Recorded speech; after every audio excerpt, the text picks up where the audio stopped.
Bonjour, bienvenue dans Le Monde devant soi, le rendez-vous géopolitique de Slate. Je suis Hélène Decomer, rédactrice en chef de Slate et je suis aux côtés de Jean-Marie Colombani, cofondateur du site. Bonjour Jean-Marie. Bonjour Hélène. Avec nous également Alain Frachon, éditorialiste au Monde, spécialiste des questions internationales. Bonjour Alain. Salut Hélène. Alors que l'année 2025 touche à sa fin, on va prendre un peu de recul pour dresser un panorama des grandes crises et transformations mondiales qui ont marqué ces 12 derniers mois. De l'Ukraine à Gaza, en passant par les États-Unis, l'Europe et le Soudan, le monde n'a pas manqué d'être secoué. Les guerres, les recompositions géopolitiques et les tensions économiques ont redéfini certains des équilibres internationaux, parfois dans la douleur. Alors, où en est le conflit russo-ukrainien après 4 ans d'affrontements ? Quelle est la situation à Gaza alors que l'accord de cessez-le-feu est officiellement entré en vigueur le 10 octobre ? Comment se porte l'Union européenne, fragilisée mais toujours en quête d'unité ? De l'autre côté de l'Atlantique, que retenir de la première année du second mandat de Donald Trump ? Et enfin, nous ferons le point sur la situation au Soudan qui finit tristement l'année en tête de la liste mondiale des pires crises humanitaires. Voilà un épisode chargé pour finir l'année et je vous propose de commencer, Jean-Marie, Alain, avec la guerre en Ukraine.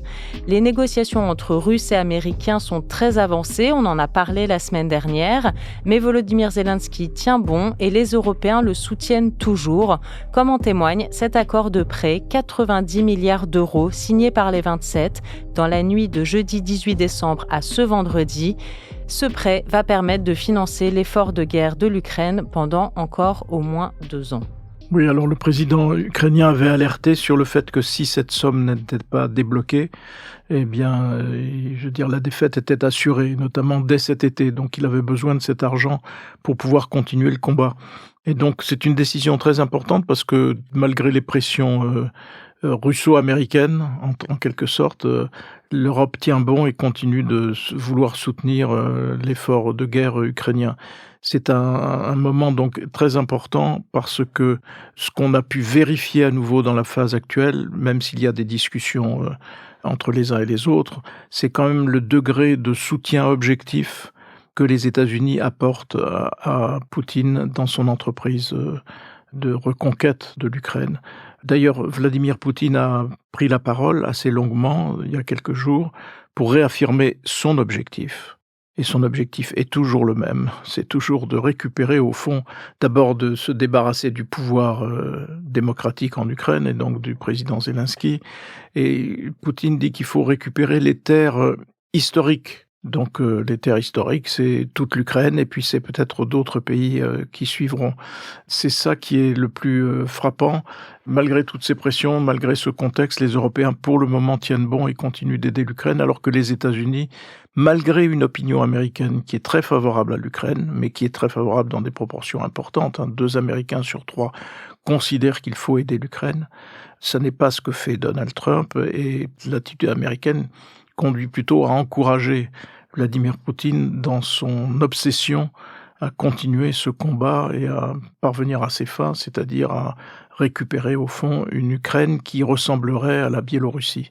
Et pour cela, il joue un peu de toutes les manettes pour impressionner les uns et les autres, au point que, ce qui me frappe le plus d'ailleurs dans cette fin d'année, c'est que on a eu le chef d'état-major français, le chef d'état-major britannique, les services secrets allemands, les services secrets polonais, les alertes venant des pays d'Europe du Nord. Au fond, tous les gouvernements européens préparent les opinions européennes à la guerre. Alors même qu'on continuait d'avoir l'espoir que, à travers les discussions en cours, et notamment celles qui auront lieu à Miami, la paix pourrait progresser. Pour le moment, c'est plutôt l'inquiétude qui domine, et à juste titre, à mon avis. La menace russe qui s'étend, Alain Frachon, c'est ça aussi une des tristes avancées ? Je ne sais pas. Honnêtement, je ne sais pas. Il y a une guerre hybride que mène la Russie contre toute l'Europe, dans la plupart des grands pays. Une guerre hybride, ça veut dire des tentatives d'attentats, des explosifs mis dans des avions, des explosifs mis dans des bateaux, des vagues de désinformation sur les réseaux sociaux, des attaques dans le cyberespace. Donc, il y a une hostilité conflictuelle qu'on appelle la guerre hybride, c'est-à-dire c'est pas vraiment la guerre conventionnelle, qui est manifeste de la part de la Russie contre l'Europe, avec un objectif, et me semble-t-il, il faut jamais perdre de cet objectif en tête, si vous voulez. La propagande russe, la guerre hybride russe, c'est très pensé, c'est très organisé, ils mettent beaucoup d'argent. Et quand vous avez comme ça des chefs d'état-major, des militaires, des commentateurs qui, à longueur de journée, depuis une semaine ou deux, mettent en garde contre un conflit probable, possible, plausible, tout ce que vous voulez, ça rentre dans la propagande russe. C'est exactement ce que veulent les Russes. Ils veulent que les opinions publiques européennes aient peur et qu'ayant peur, elles fassent pression pour que la guerre s'arrête aux conditions de la Russie, pour éviter que le conflit ne s'étende. Donc, il faut bien avoir à l'idée que dans la guerre hybride que nous mène la Russie, il y a cette bataille sur les opinions publiques pour faire craquer les opinions publiques occidentales. Si vous voulez, la guerre, ça fait peur à tout le monde et c'est exactement ce que veulent les Russes. Donc, attention, tous les pays occidentaux, on aurait pu ajouter au portrait qu'a fait Jean-Marie, ont des budgets de la défense en augmentation. Bon, ça ne veut pas dire qu'il y a toujours une grande coordination entre eux, ça ne veut pas dire qu'on va forcément vers une défense européenne dans la mesure où à 70%, les armes nouvelles qu'achètent les Européens, ce sont des achats qui sont faits aux États-Unis. Donc voilà, il faut nuancer, mais enfin l'effort de défense, il est là, après des années de désarmement de l'Europe, qui était la zone du monde qui désarmait le plus, voulant profiter des dividendes de la paix depuis la fin du conflit entre le monde occidental et l'Union soviétique. Donc guerre de propagande, guerre hybride, oui, mais moi je pense qu'il faut avoir à l'idée la propagande auquel nous soumettent les Russes. Alors vous pouvez avoir un scénario un peu plus optimiste que celui de Jean-Marie, qui est le suivant. On s'oriente peut-être dans les semaines qui viennent vers une position commune américaine, européenne et ukrainienne, à la suite de cette série de discussions un peu dans tous les sens auxquelles on a assisté depuis quelques semaines, sinon quelques mois, des rencontres à Washington, des rencontres à Berlin, des rencontres ici, des rencontres à Londres, etc. Si vous êtes optimiste, vous pouvez penser qu'on va arriver à une position commune entre les Ukrainiens, les États-Unis et les Européens, qui mettrait Poutine sur la défensive. Et c'est sans doute pour ça que Poutine, avant-hier, comme le rappelait Jean-Marie, au ministère de la Défense russe à Moscou, a réitéré une position maximaliste. Nous voulons tout, nous voulons les mêmes conditions qu'au début de la guerre, c'est-à-dire Kiev, il ne faut pas se tromper, c'est-à-dire un changement de régime à Kiev, un régime pro-russe à Kiev. Et je vous rappelle que lors de sa visite en Inde, il y a 2 semaines, Poutine a dit qu'il ne se satisferait pas du Donbass. Il ne se satisfera pas du Donbass. Il a dit « je veux aussi Odessa ». Donc voilà, mise en garde. Scénario optimiste, peut-être que se mettra en place à la suite d'un cessez-le-feu, peut-être des conversations difficiles, très longues. J'ai vu que le président français avait dit hier à Bruxelles, ou il y a quelques heures à Bruxelles, qu'il faudra bien un jour reprendre des relations diplomatiques avec Poutine. J'ai vu que Poutine, après avoir insulté les chefs d'État européens avant-hier, les traitant de petits porcs, après a dit lui aussi, je suis prêt aussi à reprendre la conversation avec les dirigeants européens. Donc, on en est là. On en est là avec un hiver qui s'annonce très dur, si les combats se poursuivent, très dur pour l'Ukraine. D'abord, l'armée russe progresse un tout petit peu, mais elle progresse quand même sur le front du Donbass. Et ensuite, elle bombarde toutes les nuits les grandes villes ukrainiennes et elle a démoli à peu près 50% de la capacité de l'Ukraine à produire de l'électricité. Et donc ça, c'est sans commune mesure avec les 3 hivers précédents. La reprise d'un dialogue entre Union européenne et Vladimir Poutine, c'est un des défis pour l'année 2026, un des nombreux défis qui attend l'UE, Jean-Marie Colombani, une Union européenne qui, en cette fin d'année, se retrouve quand même un petit peu isolée sur la scène internationale. Oui, parce qu'il y a une conjonction hostile américano-russe. Et donc, sans le virage stratégique de Trump dans ce domaine, on ne serait pas dans cette situation d'isolement. Le virage stratégique, il a été écrit noir sur blanc à travers un document qui définit la doctrine stratégique nouvelle des États-Unis, document dans lequel il apparaît que les États-Unis n'ont pas comme ennemi la Chine, ils n'ont pas non plus comme ennemi la Russie, mais ils ont comme ennemi l'Union européenne, dont Trump nous avait d'ailleurs expliqué qu'elle avait été créée pour perturber ou faire la guerre, en gros, guerre économique aux États-Unis. Donc évidemment, quand on est devant ce paysage, on peut s'inquiéter parce que ça signifie que l'Europe, en effet, est dans un état de solitude, à ceci près que peut-être, alors après on peut dire oui mais Trump n'est pas éternel, peut-être que les États-Unis reviendront à leurs fondamentaux. Leurs fondamentaux, c'est quand même de défendre la liberté là où elle est menacée en Ukraine. Donc les États-Unis devraient être aux côtés de l'Ukraine. Ça n'est pas évidemment l'option trumpiste, ça n'est pas davantage l'option de son vice-président, J.D. Vance. L'Europe, en effet, se trouve isolée avec la nécessité pour elle d'élaborer une doctrine stratégique, pour le coup, d'autonomie en matière de défense. On en est loin parce qu'on a eu pendant 80 ans une protection américaine qui bénéficiait à la plupart des pays européens et dont certains pays européens sont nostalgiques. On comprend qu'ils soient nostalgiques parce que c'était évidemment, comme on dit aujourd'hui, la zone de confort. Ce confort n'existe plus compte tenu de ce que sont les arguments de Trump au bénéfice objectif de Poutine. C'est ça qui est le plus frappant aujourd'hui. Et en termes économiques, évidemment, l'Europe est exposée à la guerre des tarifs déclenchée par Donald Trump. Elle est exposée aussi à la concurrence chinoise qui est massive.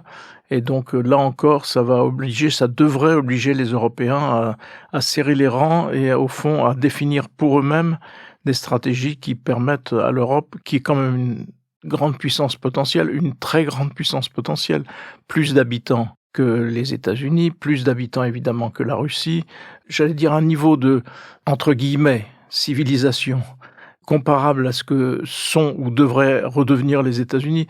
Donc c'est anormal cette situation, mais elle peut durer et provoquer en Europe des soubresauts que d'ailleurs Donald Trump encourage, puisque dans son document stratégique, il plaide en faveur des partis dits patriotes ou patriotiques, c'est-à-dire de l'extrême droite, qu'il convient d'aider. Et les États-Unis, par ce texte, vont aider la plupart des partis d'extrême droite en Europe. Et ça, c'est aussi un élément, d'ailleurs un des éléments les plus préoccupants de la situation actuelle. Donald Trump a malmené l'Union européenne ces derniers mois, c'est peu de le dire. On n'aurait pas assez d'une émission entière à l'infrachon pour dresser le bilan de la première année de Trump à la Maison-Blanche depuis sa réélection. Néanmoins, en quelques mots, qu'est-ce que vous en retenez, vous ? C'est la suite de ce que disait Jean-Marie. J'en retiens une rupture fondamentale avec l'ordre que nous avions connu. Vous pouvez appeler ça un schisme au sein du monde occidental. Et donc, c'est un schisme entre les États-Unis et l'Europe. Les États-Unis s'éloignent de l'Europe.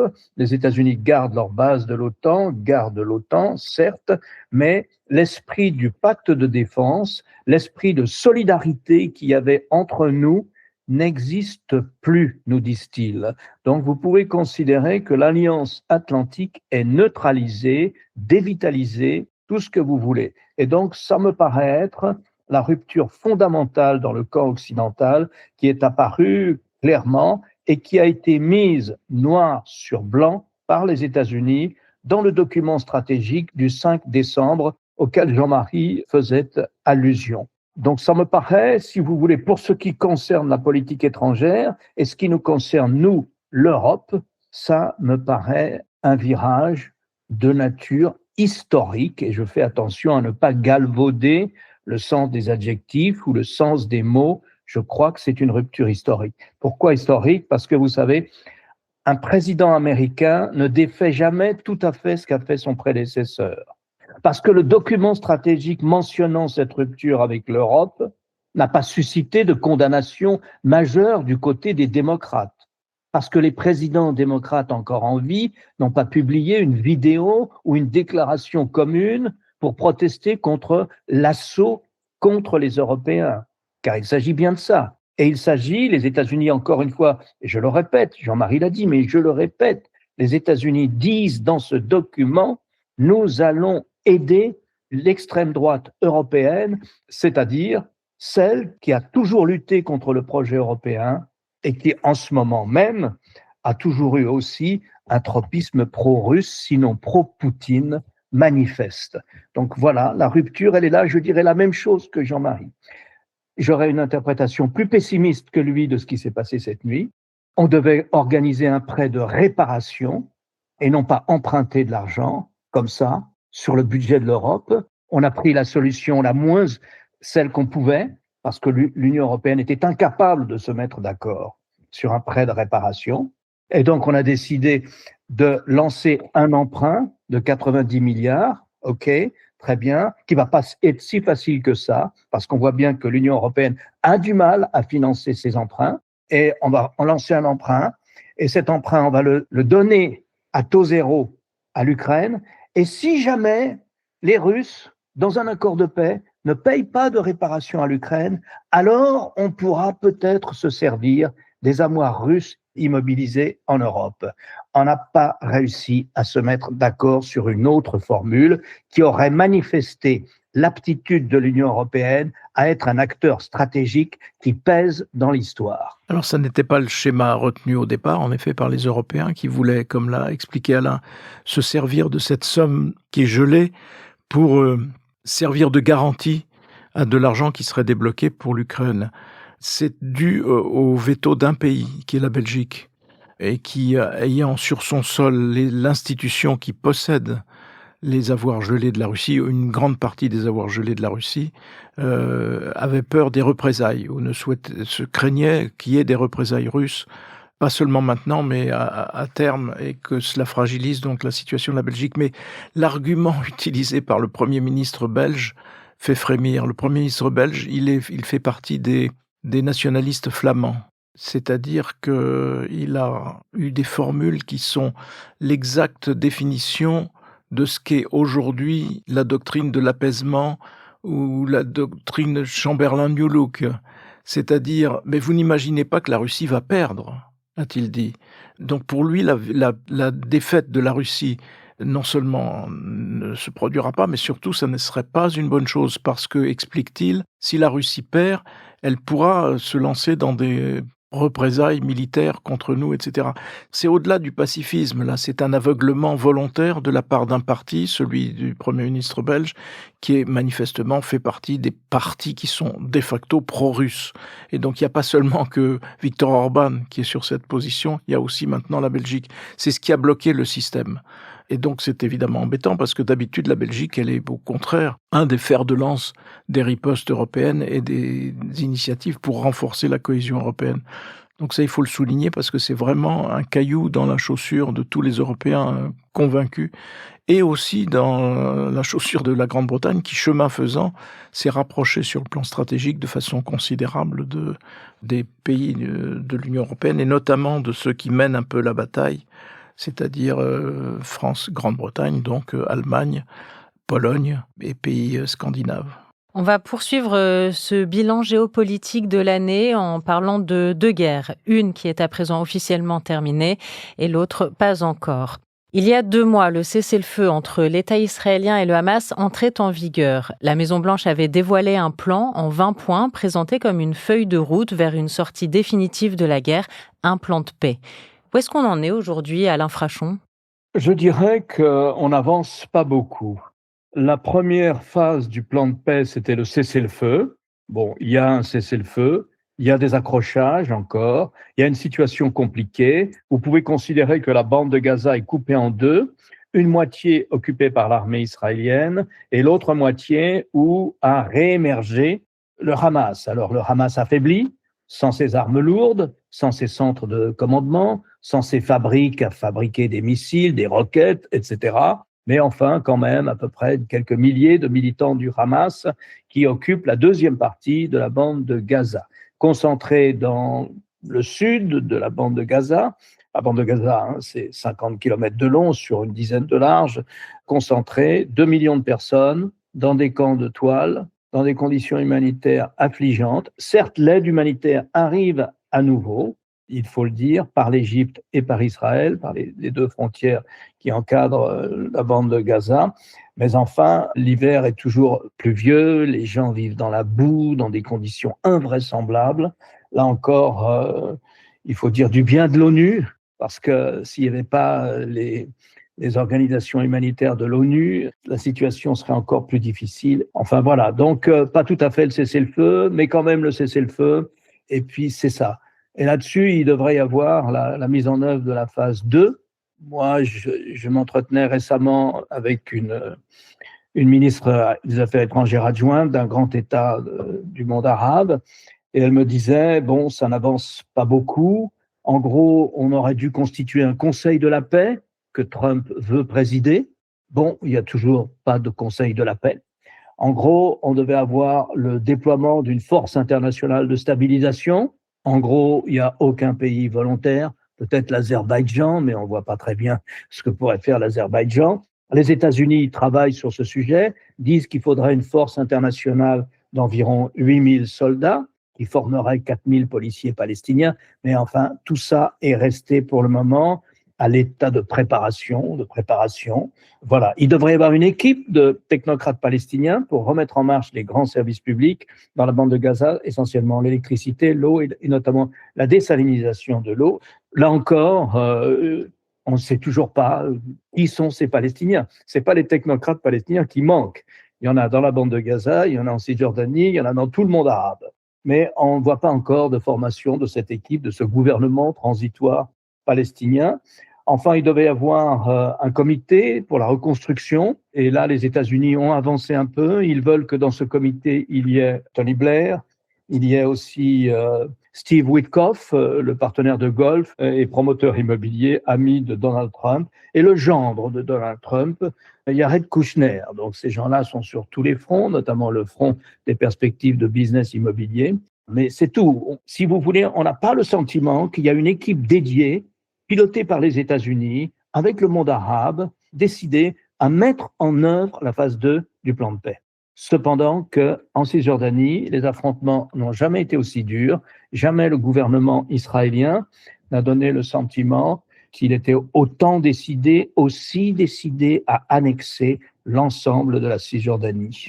Et il faut ajouter à cette volonté d'annexion de la Cisjordanie le fait que pendant ce temps, si on suit les déclarations des officiers ou des officiers généraux de l'armée israélienne, ils sont en train de tracer une nouvelle frontière. Et la ligne sur laquelle ils sont est considérée par eux comme la nouvelle frontière d'Israël. Et donc, c'est pas Netanyahou qui reviendra en arrière, compte tenu de ses liens, du soutien que lui apporte, là encore, Donald Trump. Et ça se passe presque dans le silence, parce que on en parle très peu, et c'est en train de se mettre en place. Avec, qui plus est, un discours toujours résolument hostile à l'autorité palestinienne, et donc qui ferme la porte à ce qui aurait pu être une part de la solution, c'est-à-dire qu'avec une bande de Gaza qui reviendrait sous l'autorité de l'autorité palestinienne. Ça ne se produira pas tant que Netanyahou sera au pouvoir, en tout cas. Autre catastrophe passée relativement sous silence au regard de sa gravité, c'est la guerre au Soudan, guerre civile toujours en cours depuis 2023, qui fracture ce pays d'Afrique du Nord-Est. Alain Frachon, est-ce que vous pouvez nous faire un point sur la situation ?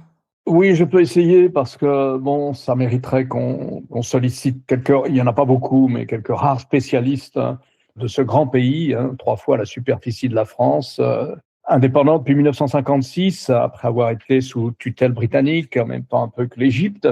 C'est la 4e guerre civile depuis 1956. Autant dire que les moments de paix ont été des parenthèses dans une sorte de guerre civile permanente, quasi structurelle, qui ravage ce pays. Alors, la guerre oppose 2 généraux, un qui est le président. Les 2 généraux ont commis ensemble un putsch pour chasser un pouvoir civil qui s'était mis en place en 2023, comme vous l'avez dit. Et l'autre général, lui qui est parti de son côté avec une faction de l'armée qu'on appelle les forces de réaction rapide. Ces 2 généraux essayent de monopoliser le pouvoir, chacun avec leurs forces respectives. Et les combats se concentrent sur une région qui est dans l'ouest, qui est le Darfour, qui est une région très riche en pétrole, en gaz, en minerais, en métaux précieux.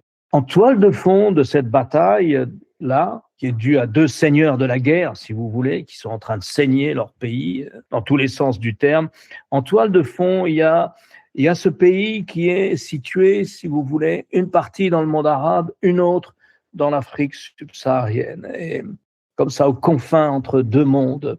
Le nord du Soudan, c'est les Arabes, et c'est eux qui ont la main haute depuis le début, depuis l'indépendance, sur l'ensemble du pays. Et ce sont des musulmans sunnites. Et le reste, il y a trois grandes ethnies africaines qui sont ou chrétiennes ou animistes. Et c'est ça la bataille aussi. C'est ça la bataille. Et récemment, il y a eu le chef-lieu, la grande ville du Darfour, est tombée aux mains des rebelles. Les rebelles de cette force de réaction rapide, en fait, ce sont des milices. Ce sont des milices arabes ou arabisées, ou africaines arabisées. Et quand elles sont entrées dans Al-Fasher, il y a un mois, tout le monde savait ce qui allait se passer. On ne pourra pas dire qu'on ne savait pas. On savait très bien qu'ils allaient perpétrer un massacre. Et c'est ce qui s'est passé. Ils ont tué, passé par le fil de l'épée, tué à la mitraillette, des dizaines de milliers de personnes. Ils ont réduit en esclavage une partie de la population. C'est une ville de 300 000 habitants, à peu près. Et les gens ont fui. Pour vous dire, le Soudan, depuis cette guerre civile de 2023, compte 10 millions de réfugiés intérieurs, ou 10 à 12 millions de réfugiés intérieurs. La malnutrition est là, des situations de pré-famine, le choléra est là aussi. L'ONU considère que c'est la pire crise humanitaire existant en ce moment dans le monde. On ne sait pas comment ça finira. Pour le moment, ce sont plutôt les rebelles qui ont l'avantage, même si l'armée du président tient la capitale, ou plus exactement a repris la capitale aux rebelles. Voilà, trop rapidement, de manière trop caricaturale, à quoi ressemble cette 4e guerre civile soudanaise. Alors avant de nous quitter, moi je voudrais évoquer quelque chose qui est plus anecdotique, mais néanmoins, et qui peut-être est aussi un élément du comique des situations d'aujourd'hui. Avant-hier, il y a eu un grand discours de Donald Trump à la télévision qui était destiné à marquer le premier anniversaire, marquer un des anniversaires de son arrivée, de son retour au pouvoir. Et il a fait un discours où il était particulièrement excité, hargneux, volontaire, mais avec une gestuelle qui était digne d'un meeting électoral en plus spectaculaire, pour dire que jamais l'inflation n'avait été aussi haute que quand il avait pris le pouvoir, et jamais elle n'est aussi basse que depuis qu'il est au pouvoir, maintenant qu'il a réussi, contrairement à la réalité des faits, parce qu'il y a eu un pic d'inflation très élevé, autour de 9% dans l'année 2022, à l'époque de Joe Biden, en effet, mais ensuite, quand Joe Biden quitte le pouvoir et repasse les clés à Donald Trump, l'inflation a été considérablement réduite et ramenée autour d'un peu moins de 2%. Donc on est loin de ce qu'énonce Donald Trump, d'autant qu'il vient d'enregistrer 1 million de chômeurs supplémentaires comme fruit de sa propre politique. Donc il y avait déjà... Mais en même temps, les gens sont un peu habitués au fait que ne dit pas vraiment la vérité. Mais là, on avait un modèle de fake news au plus haut niveau de l'État, prononcé avec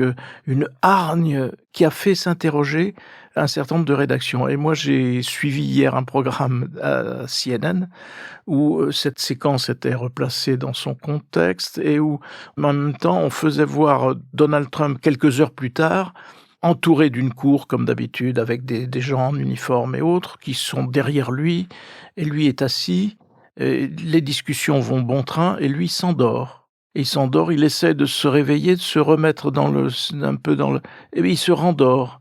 Donc ça devient Sleepy Donald, alors qu'il qualifiait Joe Biden de Sleepy Joe. Et ça pourrait être comique, mais ça conduit un certain nombre de rédactions aux États-Unis à s'interroger sur le véritable état de santé de Donald Trump. Et donc, du coup, sur CNN, ils font venir un professeur de médecine qui arrive avec son tablier blanc. Et la question c'est, est-ce que ce sont des signes de dérangement ? Est-ce que le président est dérangé ? Donc, c'est la question qui devient, j'allais dire, médiatiquement opérante malgré les Fox News. Et donc, qu'un certain nombre de gens se posent aux États-Unis et de médias vont continuer de se poser. Un président à la fois qui raconte à peu près n'importe quoi, parce qu'il se dépeint toujours comme le plus grand président que les États-Unis aient jamais eu, avec une cour autour de lui qui évidemment l'encense dans ce sens. Mais il y a aussi ce fait qu'il s'endort de plus en plus souvent et il est de plus en plus difficile de le réveiller pendant ses séances. Et ces professeurs de médecine qui viennent et qui disent: est-ce qu'il est dérangé? Donc voilà, je voulais vous laisser sur cette interrogation à la fois grave et comique au seuil de l'année nouvelle. Merci beaucoup Jean-Marie Colombani, merci Alain Frachon. J'ai eu grand plaisir à suivre et partager vos analyses tout au long de l'année. On se retrouve le 2 janvier pour un nouvel épisode du Monde devant soi. Mais chers auditeurs, auditrices, on ne vous laissera pas désœuvrer au lendemain de Noël. Vous trouverez un petit cadeau dans le flux LMDS le 26 décembre. À très bientôt. À bientôt. Merci Hélène, à bientôt. Le Monde devant soi est un podcast produit par Slate Podcast. Production éditoriale et présentation, Hélène Decomer. Prise de son, montage et réalisation, Aurélie Rodriguez.